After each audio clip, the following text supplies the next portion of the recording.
मध्य प्रदेश के मालवा क्षेत्र में शाजापुर कस्बे में एक निम्न मध्यवर्गीय वैष्णव परिवार में हुआ। 1959 में प्रयाग आगे आरण्य पर साहित्य अकादमी और समग्र रचनाओं पर ज्ञानपीठ पुरस्कार प्राप्त किया है। नरेश मेहता की कविताओं में एक आध्यात्मिक चेतना मिलती है। प्रकृति में अव्यक्त चेतना का साक्षात्कार उनकी कविताओं में मिलता है। ഇതിൽ മലയാളത്തിൽ പറയുകയാണ് വിവരണം. നരേഷ് മേത്ത എന്ന് പറഞ്ഞാൽ അദ്ദേഹം ജനിച്ചത് ഷാജാപൂർ കസ്ബയിലാണ് ജനിച്ചത്. 1922 2000 അദ്ദേഹം മരിച്ചു. 1959 പ്രയാഗിൽ വന്നു. അവിടുന്ന് ആരണ്യ, അതുപോലെ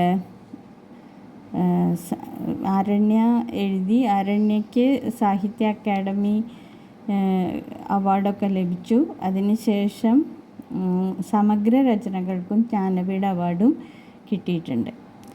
നരേഷ് മേത്തയുടെ കവിതകളിലെല്ലാം ആധ്യാത്മികമായ ഒരു ചൈതന്യം അല്ലെങ്കിൽ ആ ബോധം ഉണ്ടാക്കുന്നതാണ്. പ്രകൃതിയിലുള്ള അവ്യക്തമായ ശക്തിയെ സാക്ഷാത്കരിക്കാൻ ഉള്ളൊരു വ്യഗ്രത അദ്ദേഹത്തിൻ്റെ കവിതകൾ, അല്ലെങ്കിൽ അങ്ങനെ ഒരു തോന്നൽ, അവ്യക്തതയോടുള്ളൊരു ആരാധന ആ രചനകളിൽ നിന്നൊക്കെ കവിതകളിൽ നിന്ന് കിട്ടുന്നുണ്ട്. ഇതിൽ മാം എന്നുള്ള ഈ കവിതയെക്കുറിച്ച് പറയുകയാണെങ്കിൽ, മാം नरेश मेहता लिखी हुई कविता है. एक बार इसके बारे में कहते हैं. मैं नहीं जानता क्योंकि नहीं देखा है कभी, पर जो भी जहाँ भी लिपटा होता है गोबर के घर आंगन, जो भी जहाँ भी प्रतिदिन द्वारे बनाता होता है आटे कुंकुम में अल्पना, जो भी जहाँ भी लोहे के कड़ाहों में छौंकता होता है, मेथी की भाजी, जो भी जहाँ भी चिंता भरी आंखें लिए निहारता होता है, दूर तक का पद वही, हाँ वही है माम. അപ്പോൾ നരേഷ് മേത്തയുടെ ഈ കവിതയിൽ പ്രത്യേകത എന്താണെന്ന് വെച്ചാൽ, അദ്ദേഹം അമ്മയെക്കുറിച്ചാണ് കവിത എഴുതിയത്. പക്ഷേ നമുക്ക് ഒരു സാർവലൗകികത ഉണ്ടല്ലോ, എല്ലാറ്റിലും അമ്മയുടെ ദൃശ്യം നമുക്ക് ഉണ്ടാക്കിത്തരും. ഒരു അനുഭവജന്യമായ കവിതയാണത്. പല സമയത്തും ഓരോരുത്തർക്കും അങ്ങനത്തെ അനുഭവങ്ങളുണ്ടാവും. ആ അനുഭവങ്ങളിലേക്ക് നമ്മളെ ഓർമ്മകൾ എത്തിക്കുന്ന ഒരു കവിതയാണത്. मैं नहीं जानता क्योंकि नहीं देखा है कभी. അപ്പം അദ്ദേഹം പറയുന്നതാണ്, എനിക്കറിയില്ല, പക്ഷേ അങ്ങനെയാണ്, ഞാൻ കണ്ടിട്ടില്ല. पर जो भी जहाँ भी लीपता होता है, ഇപ്പം എന്തെങ്കിലും പൊതിയ സാധനങ്ങളൊക്കെ പൊതിഞ്ഞുകൊണ്ടിരിക്കുന്ന ആ അവസ്ഥയിൽ അതുപോലെ അപ്പോൾ അമ്മേനെ ഓർമ്മ വരും. അത് പറയുന്നില്ല, അങ്ങനെ കവിതയിൽ കാണിച്ചു തരാം. जहाँ भी लीपता होता है गोबर के घर आंगन, जो भी ഈ ഗോബർ ചാണകത്തിൻ്റെ വീടാണ്, ചാണകം മെഴുകിയ വീടാണ്. ആ വീട് ചാണകം മെഴുകിയ ഈ മുറ്റം. ജോബി ജഹാംബി പ്രതിദിനം. അപ്പോൾ വഴിയോരത്ത് അങ്ങനെ ഒരു സംസ്കാരം ഉണ്ടാവും. അത് പറയാണ്, വഴി നടന്നു വരുന്ന ആ വഴിയിൽ നന്നായിട്ട് ഇവിടെ പറയുമ്പോൾ കളം മെഴുകുക എന്ന് പറയില്ലേ, അതേപോലെയാണ് ദ്വാരേ ബനാത്ത ഹോത്തായ, പ്രതിദിൻ ദ്വാരേ ബനാത്ത ഹോത്തായ കുങ്കും സെ അൽപ്പന. എങ്ങനെയാന്ന് വെച്ചാൽ, ആട്ടെ കുങ്കും, ഈ കളം മെഴുകുമ്പോൾ, കളം വരയ്ക്കുമ്പോൾ അത് മനസ്സിൽ വരുന്ന ഒരു ഭാവനയ്ക്കനുസരിച്ച് അമ്മ തന്നെ വരയ്ക്കുകയാണ്. അപ്പോൾ ആ വരകൾ കണ്ടാൽ തന്നെ ഈ കവിക്ക് അമ്മയുടെ രൂപവും അമ്മയുടെ ആ അനുഭവം വരികയാണ്. അപ്പോൾ അദ്ദേഹം ഇപ്പോൾ എല്ലാ ദിവസവും ജഹാംബി പ്രതിദിൻ ദ്വാരെ ബനാത്ത ഹോത്താ ഹെ ആട്ടി കുങ്കും സെ അൽപ്പന. അപ്പോൾ ആട്ടിയും കുങ്കുമവും കുഴച്ചിട്ടുള്ള കൊണ്ടാണ് ഈ കളം അൽപ്പന എന്നാണ് പറയുക. അത് കാണുമ്പോൾ, ആ കളം മെഴുകിയത് കാണുമ്പോൾ അവർക്ക് അദ്ദേഹത്തിന് അമ്മയുടെ ആ ഓർമ്മ വരുന്നു. ജോബി അത് എവിടെയാണെന്നൊന്നുമില്ല, ഏത് സ്ഥലത്ത് എപ്പോഴോ ആ വരകൾ അങ്ങോട്ട് കണ്ടു കഴിഞ്ഞാൽ അത് അദ്ദേഹത്തിന് ആ ഫീല് വരും. ജോബി ജഹാംബി ലോഹയ്ക്ക് കടാഹോമേ ചാങ്കത്താ ഹോത്താ ഹെ മേത്തിക്ക് ഭാജി. എവിടെയെങ്കിലും ഈ ലോഹയ്ക്ക് കടാഹം എന്ന് പറഞ്ഞാൽ വലിയ ഈ പാത്രമാണ് ഈ കടാഹം. ആ പാത്രത്തിൽ ഇങ്ങനെ ഇളക്കി കൊണ്ട് വറുക്കുകയാണ്. അത് ഉലുവ ഇല വറുക്കുക. ഓരോരുത്തർക്കും ഓരോ രീതികളുണ്ട്. അവരുടെ ഉത്തരേന്ത്യൻ രീതിയിൽ അതൊരു സംസ്കാരമാണ്. അവരത് വറുത്തെടുക്കും. ആ വറുക്കുന്ന രീതി കണ്ടാൽ ലോഹയ്ക്ക് കടാഹോമേ ചാങ്കത്താവത്തായി ലോഹപാത്രത്തിൽ ഇങ്ങനെ ഇളക്കുന്നത് കണ്ടു കഴിഞ്ഞാൽ മേത്തിക്ക് ബാജി ഉലുവ ഇലകൾ അതൊക്കെ കണ്ടു കഴിഞ്ഞാൽ ജോബി ജഹാംബി ചിന്താബരി ആംഖേ ലിയേ നിഹാർത്ത ഹോത്ത. അപ്പോൾ ഓർമ്മ വരും ആ കണ്ണുകൾ എപ്പോഴും ഒരു ആകുലതയോടുള്ള കണ്ണുകൾ. എന്തൊക്കെയോ ഭക്ഷണത്തിൽ കുറയാതിരിക്കണം, എല്ലാം കിട്ടണം എന്നൊക്കെയുള്ള മനസ്സിലെ ഭാവനകൾ കണ്ണിലൂടെ അങ്ങനെയാണ് നോക്കുക. ആ നോട്ടം ഓർമ്മ വരികയാണ്. ജഹാംബി ചിന്താവരി ആംഖേം ലിയേ നിഹാർത്ത ഹോത്താ ഹെ. തൻ്റെ കുടുംബത്തിന്, തൻ്റെ കുട്ടികൾക്ക് എന്തൊക്കെ ചെയ്യാം, തനിക്ക് വേണ്ടിയല്ല, നിസ്വാർത്ഥമായ ആ ഒരു മനസ്സോടെയുള്ള ആ പ്രവൃത്തികളൊക്കെ ഇത് ലോഹപാത്രത്തിൽ അങ്ങനെ വറുക്കുന്നത് കണ്ടാൽ തന്നെ അമ്മയുടെ ആകുലത നിറഞ്ഞ കണ്ണുകൾ, അമ്മ എല്ലാവരും വാത്സല്യപൂർണ്ണമായിട്ടും കരുതലോടും കൂടിയുള്ള നോട്ടം, അതൊക്കെ ഓർമ്മ വരികയാണ്.